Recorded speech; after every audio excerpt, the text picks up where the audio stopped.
What's going on, man? Well, not a whole lot. Good to see you. I'm glad you're doing well. You doing all right? I'm doing great. Good. We're going to ask you a few questions about your time in the military. Absolutely. Can you give us your name, rank, the branch of military you were in? My name is Christopher Grantham, T. Grantham. His middle name's Thomas, after my grandpa. U.S. Navy, submarine force to be specific, which is a little bit different than the U.S. Navy. And we were actually kind of in a smaller branch called the Fast Attack Submarine Force. So the Fast Attack Submarine Force was kind of a small group of people, and our job was to go around hunt Russian ballistic missile subs. So that was our job. We were hunters. We called ourselves the hunters and killers of the deep, but pretty fancy for just a bunch of guys in a tube floating in the water. So I was an E6 EM1 SS, which is electrician's mate, first class. But I was also a nuclear engineer as well. So I had to be trained a nuclear engineer first, so that I could operate the nuclear reactor. But also I was an electrician, so I took care of the electrical gear that associated with the reactor. I served from 1985 to 1991. How did you imagine military life before you were enlisted? Oh, growing up in the World War II veteran era and Vietnam era, I just thought it was going to be a lot of getting screamed at, a lot of danger, terror, that kind of thing. Poor food. So maybe some of a little excitement here and there, but that's kind of how I envisioned it. I didn't have a whole lot of grand ideas about what it was going to be like. I just joined because I dropped out of college. Had got myself in some trouble. I don't need to go into a lot of details, but basically a lot of people were saying you need to get out of Kansas City, and so hey, what a great idea. I'll go and become a military person and I can get paid and hopefully get my life together, which it worked out that way. How and why did you decide to enlist in the military? Well, like I mentioned before, I don't know the decision was one that was one of clarity or one of burning patriotism. It was more of a sense of I wanted to see the world. I wanted to get out of where I was living. I didn't like who I was at that time, and I wanted to do something better than myself. And so I thought, I'm going to try the military and see what that's like. So I went to the Navy because my father was in the Navy during the Korean War, and I thought, I'll try that. No idea that I was going to be in the submarine, so that came later. When you told your friends and family that you were enlisting, what certain conversations did you have that stuck with you throughout your life? My mom cried right away. She thought it was a dumb idea. I was dropping out of college. I was the first person to go to college in my family. Honestly, I didn't want to go to college. I hated the idea of college. The only reason I went was because I played football. And so once my football scholarship was done, I still had college to go to. I really had no intent to finish. And so I wanted to find something that I could do. So my mom was very upset. My dad kind of understood. My brother, he was okay with it, but most people, they thought I was an idiot for doing it. What do you remember about the day you enlisted? That's kind of a detachment, when you make a big decision in your life and you decide to do it, there's a certain clarity that you'll find, that is, well, that's my decision, I've done it, I'm just going to let the cards fall where they may now. And so there was a bit of calmness in that decision. I was a little apprehensive, of course, because I didn't know what I was to expect, but overall I felt pretty good about my decision. I think the hardest thing for boot camp for me was boredom. They don't talk to you about the downtime that you have and just how incredibly boring it is, because you have nothing to watch, at least back then. You have nothing to watch, nothing to listen to. You may have some letters to read, but other than that, you really don't have anything. So we did a lot of cleaning. We were cleaning all the time after hours, and so that was probably the hardest part. When you graduated boot camp, best thing you remember? Oh, best thing I remember was, see, my family was great, but probably more unique event was I got to go home with some of my bunk mates, and they were all from South Chicago. And so these three guys that were grown and raised in South Chicago, which I don't know if you know anything about South Chicago, it's a tough area. It's not a pleasant place to grow up from. And so I went home with these guys to meet their families and see where they lived. And so I got a different perspective of the world than I probably ever would have had growing up in Grantham, Missouri. What I found out was these folks that I went home with, their families were so incredibly generous with what they had, and they treated me such kind ways that it impacted my life. That one event impacted my life till this day. So in '87, during what was called the height of the Cold War, we were off the coast of Yokosuka in Japan. It's in the Sea of Japan. And we were told that there was a brand new fast attack submarine from the Russians coming out. It's called the Kula class sub, which Kula is Russian for shark. We were sent out to go spy on this submarine. And so our job was to do an underhaul. And so what that is, here's the Russian submarine. We would go underneath the Russian submarine, and we would actually literally hover in the water underneath it, several yards away. So it's pretty tight. And we would take photographs of the undercarriage of the submarine, because that's where we hid a lot of our top secret stuff, because we had satellites that could catch you from the top.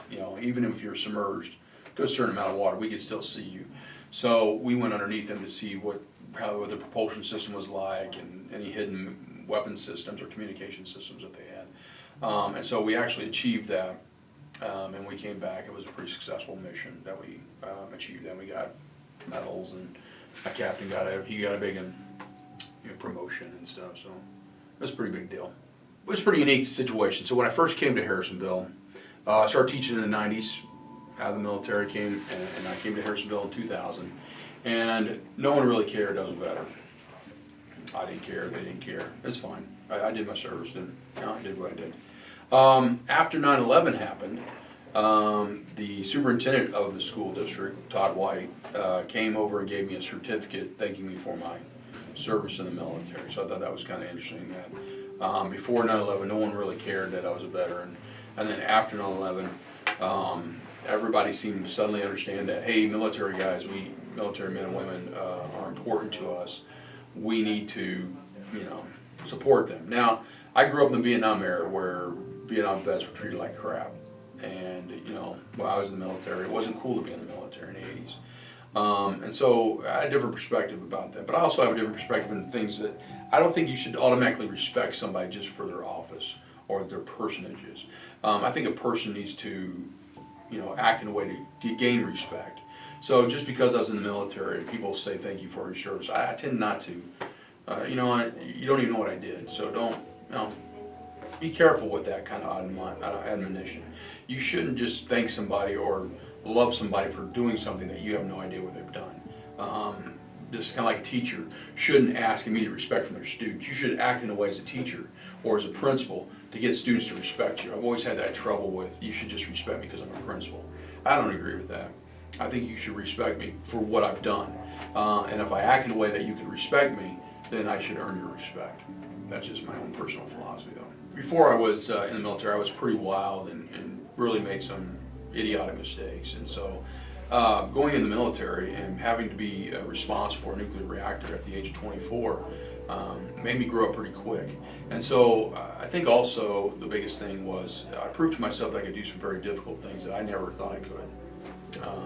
But also I think that the biggest thing is how to work as a team to achieve a goal is something that I've learned the most. And that's something that I think people who work in the civilian world never really get that opportunity to really see that. We were basically living in our weapon, if that makes any sense. Whereas a soldier carries their weapons on their back. We actually lived inside of our weapon. And that weapon was our home, it was our shield, it was our life preserver. You're living 600 feet below the ocean.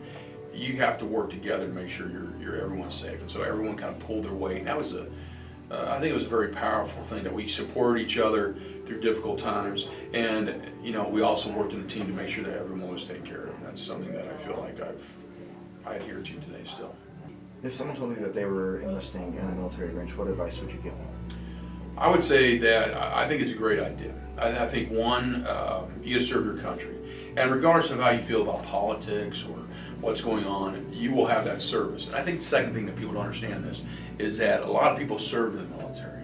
So when you get out of the military, you're kind of in this brotherhood and sisterhood of veterans that most people don't get a share. The majority of people aren't in the military. I think right now it's less than 1% of our population.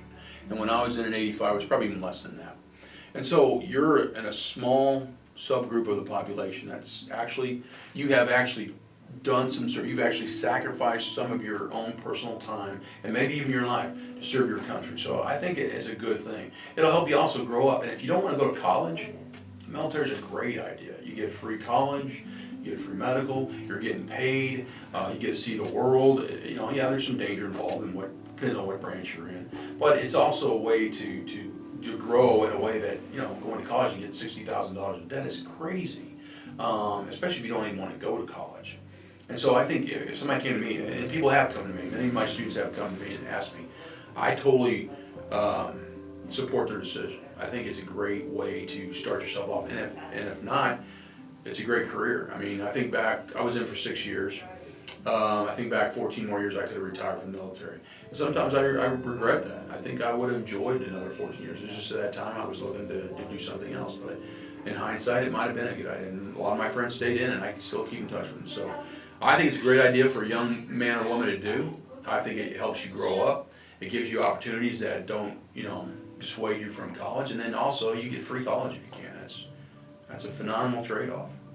Today, I think it's very impressive how we respect our veterans. Going back to the 60s and 70s, I remember a time when veterans weren't treated well. In fact, many of my neighbors were all World War II vets. They were treated very, very well and highly. But the young men coming back from Vietnam, I was 10, 11, 12, and these guys started coming back, so I remember it. And they weren't treated very well. You know, they got spit on, they got called crap, they didn't wear their uniforms in public. A lot of these guys suffered a lot. And if you went to look at homeless veterans, probably the majority of them are made up of Vietnam veterans. And so I think that's a horrible situation that our country has been working hard since 9/11, has been working hard to rectify. Have we gone all the way? No, because 22 veterans a day kill themselves. So we still have some ways to go. But comparatively speaking to what happened in Vietnam or after World War I, my uncle was in World War I. All I got was a pair of boots and a coat and said, here you go, thank you for your service. I think we've changed that mentality. Now the problem is with veterans and supporting them is typically this. We always start out really strong supporting them. And now that the Afghanistan war is over, finally after 20 years, we should continue to do so. The problem will be 20 years down the road when they really need our support, when they're suffering from PTSD, when their health issues really start to come into play. That's typically where we tend to turn our backs. And so it's going to be up to your generation to kind of monitor that. And really, my generation has had both ways. Under the Vietnam veterans, we did not. Iraqi war veterans and the Afghani and Iraqi war veterans of 91, I don't know if you guys remember that war, but the one in 2000, obviously, a little more knowledgeable to you. I feel like we've really helped those veterans out. So yeah, I would say we've been honorable at this time, not always in the past. There's a lot of comedy involved in the military. I mean, what we would call hazing and things like that, is pretty typical in the military. So it's just one of those things where, I understood. And so there was an incident on my submarine while I was newly there. We went out to a 6-month deployment. I got there like a month before we went out for 6 months, so I barely knew anybody. I was the only one that came. A lot of times you come in kind of a group of people to a ship. Well, I was the only one. I was the only new guy that came right before the ship went out to sea so I was trying to get qualified. And what that means is you got to study and pass tests to learn how to do something. Because at that moment, when I first got there, I was useless. I couldn't stand to watch. You got to stand to watch, then you're useful. So they're trying to get me to useful level of help. So I'm tired. I'm up to 18 hours a day studying and trying to get. I wanted to be useful. I didn't want to be a no load call. And so one night we finally went out to sea. And I didn't know anything about submarines. I'm just out there on a submarine, and I'm a tall guy. I'm 6'2".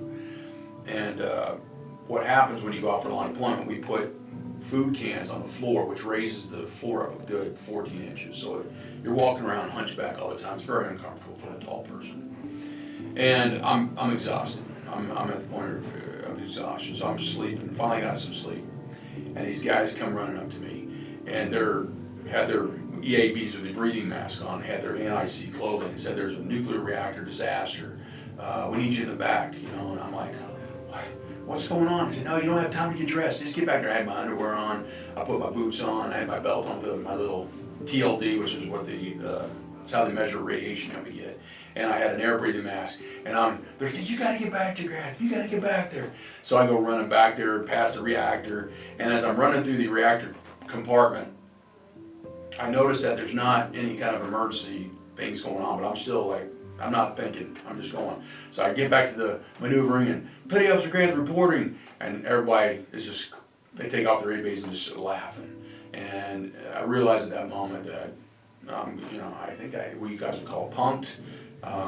Didn't have a whole lot to say. It's all right, yeah, mother. You know, but you could, you know, it's the way it was. And so you know, those are the kind of practical jokes we played on each other, and it made things bearable. Long distance, we would mess with each other in quite a traumatic way, and so that was probably one of the times.